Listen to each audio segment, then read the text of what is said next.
I'm Jo, and I'm on the pontoon in Las Palmas Marina with all the boats here ready to sail across the Atlantic. I've sailed here in Tintin, our boat, from Fulham, with the rest of the crew, Rob, my husband, and friends and family. And we're preparing to sail across the Atlantic. I'd love to invite you on board. All the other boats here are also preparing to do this trip. There are about 200 in the fleet, and we're having a good time getting to know people from all over the world who are joining us on this trip. It's a beautiful day today. Yesterday was pouring with rain. Come on board. This is Tintin.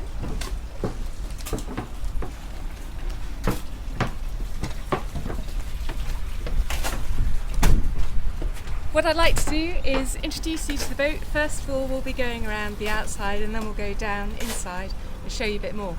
This part is the cockpit and we'll come back to it later.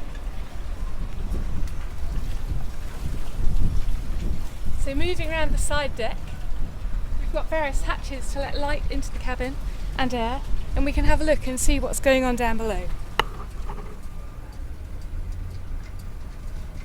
Oi, clear off! That was my brother, Fred.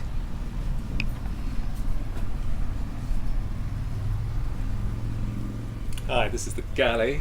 We've got a lot of tea here, very important when you're dealing with the withers. First priority. And that's our dear friend Jimmy Heath, who's got his priorities sorted out.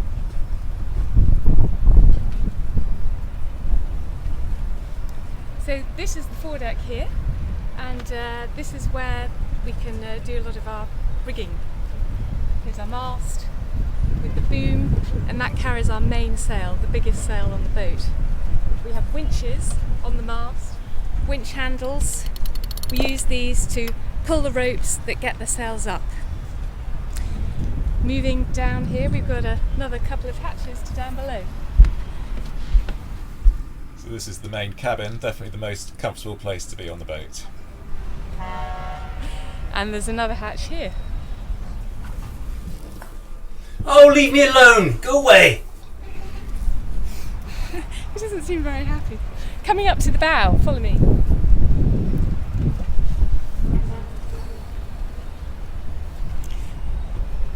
This is our anchor, which we use when we're stopping in the coast, alongside the coast where we're going to visit.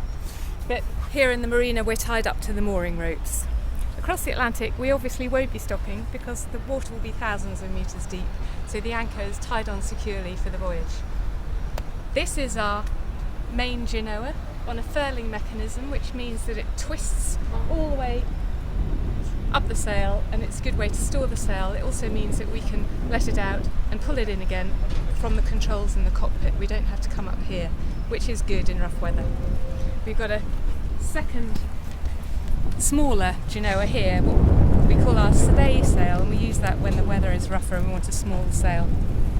There's another locker here, and this is where we keep ropes, mooring buoys, sails, and any member of the crew who's been misbehaving.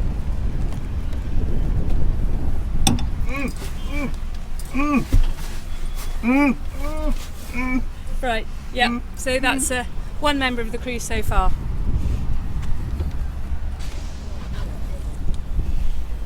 So, coming back to this part of the boat, we can see all the way down.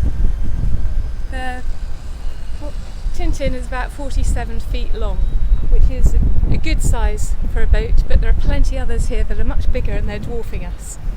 Looking up,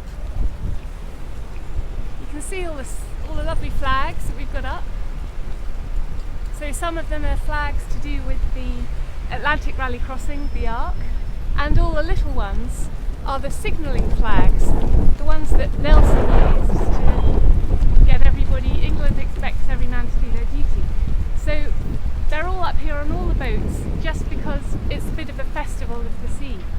And there is a special order that you have to put them in for decorating boats, so that actually you're not inadvertently sending somebody a strange message. So all the boats here have got their flags in the same order, which is the dressing your boat order. Now we're going to go down below.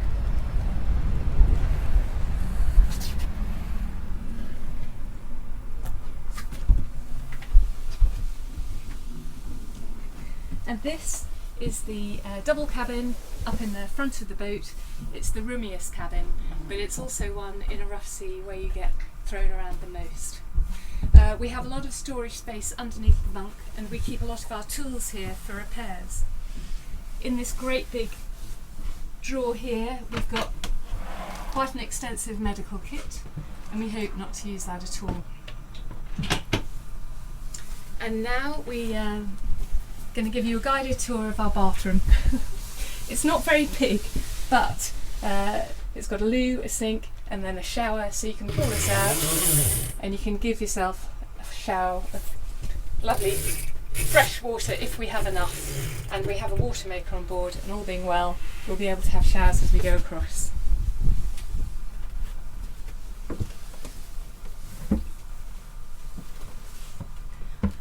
Oh my goodness, Ben is diving into the fridge. There must be something very good in there that he likes the look of. Oh, Ben, Kit Kat. This is Ben, my nephew, another member of the crew. This is our galley. So this is where we prepare our meals. We've got a cooker here which can swing in the rough seas. And we can really make ourselves very comfortable cooking here. And this is the saloon, as it is known on a boat. Basically it's the living room, dining room, communal area where the rest of our crew are. So I think you've met Fred, he's finished on the loo. Hello. And Ben, his son, and his Rob.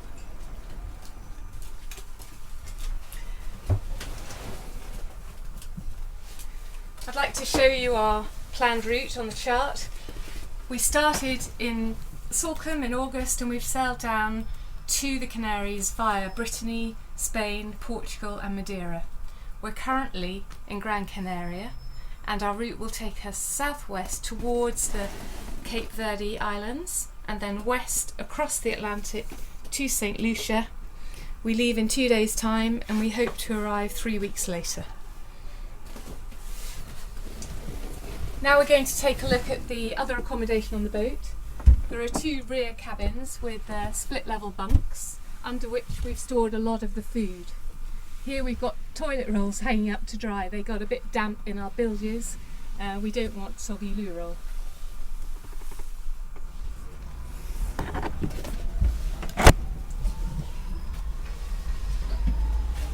And now we're back in the cockpit. I hope you haven't got dizzy. We've gone through lots of windows to get here. And this is where we spend most of the time when we're actually steering the boat.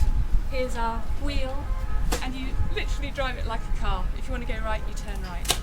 Our ship's compass is just here. Other instruments are relayed to us here, things like wind speed, water depth, engine things that are pretty important. This is our throttle for the engine, so when there's not enough wind, we might use our engine. But we certainly don't have enough diesel on board to motor the whole way across.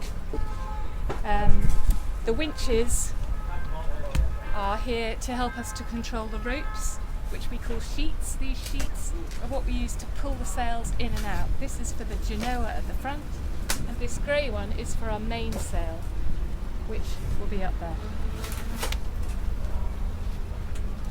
This naked boat, the Boreal, built in Treguier, is made of aluminium, and unlike many others, it's got a solid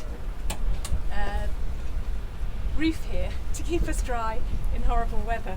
And just behind this is the doghouse, as we call it, where our navigation station is and where the skipper spends quite a lot of time at the computer, obviously navigating.